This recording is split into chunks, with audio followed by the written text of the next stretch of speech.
Alright, so this week we're going to be running 100 alked and chiseled red tier maps in order to determine the profitability of farming some basic red maps. The conditions I have for running these maps are to clear the majority of the map, spawn the Eater of Worlds influence, attempt to kill the map boss and to skip the boss if it's too strong by the time I reach it, and engage with any essences, strongboxes, or delirium mirrors that I encounter along the way. Now for those of you who aren't very well acquainted with the endgame of PoE, this is unfortunately one of the most inefficient ways to be farming red tier maps for currency or profits per hour. However, I recognize that for newer players who see an ARPG like Path of Exile, why wouldn't it make sense to just pop in some maps and blast some monsters to make currency? And that's why in this video I wanted to test the profitability of just smashing your build against 100 red tier maps, show you guys how to liquidate the vast majority of your loot into pure raw Exalts and Chaos Orbs, and also provide you guys with an accurate raw currency per hour calculation that includes the total time it took to sell the items. If you enjoy seeing projects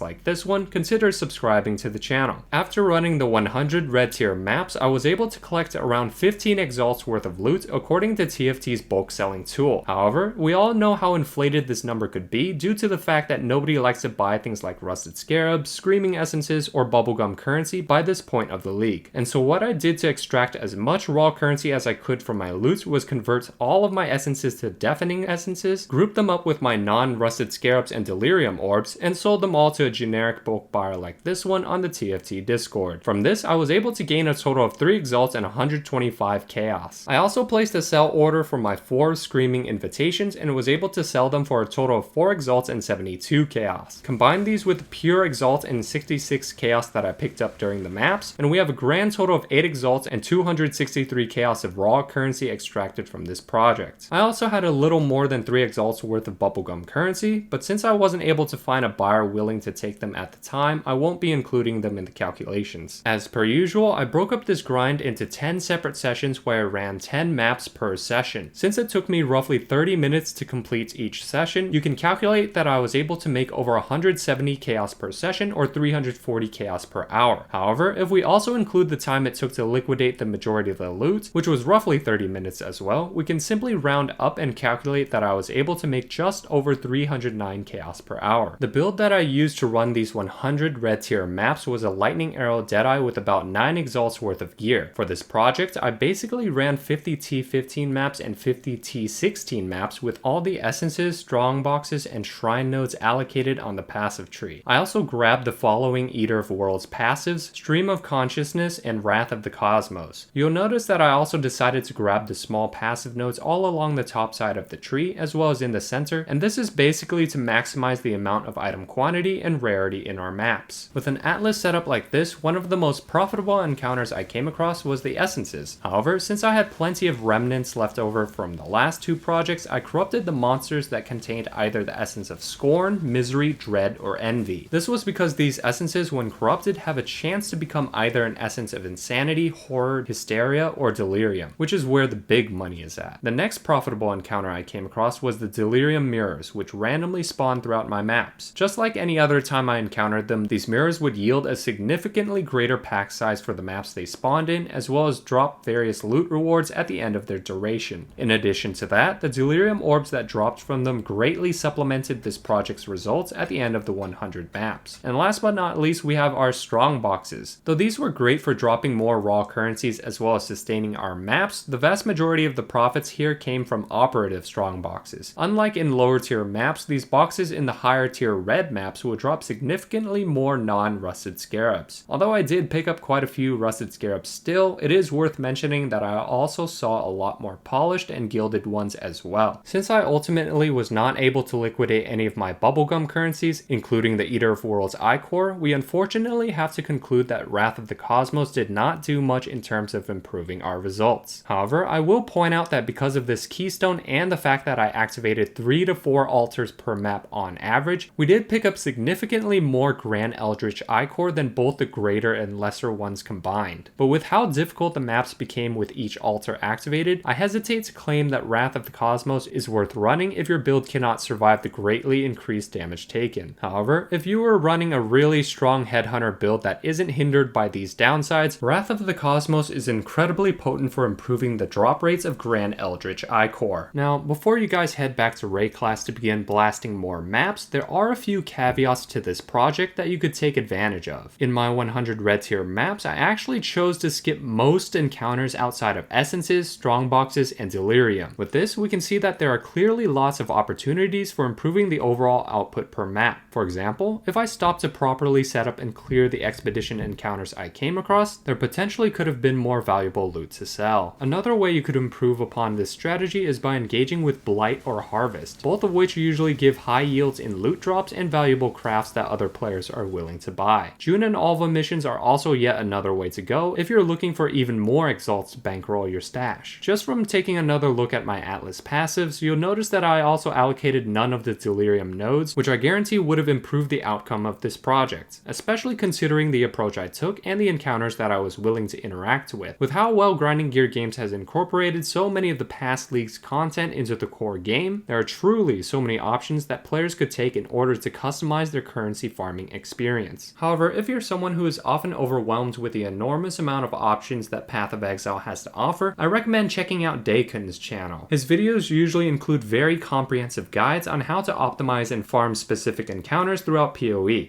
and I highly recommend any players looking to try out a new strategy to check out his guides as well. As for this channel, if you enjoy seeing more experimental projects like this one, consider subscribing. Over the next few weeks, I plan to test out more specialized farming strategies like target farming Alva or June missions, and also touch up on strategies like harvest farming or even profits crafting. Thank you so much for watching this video to the end, and I hope to see you guys next time.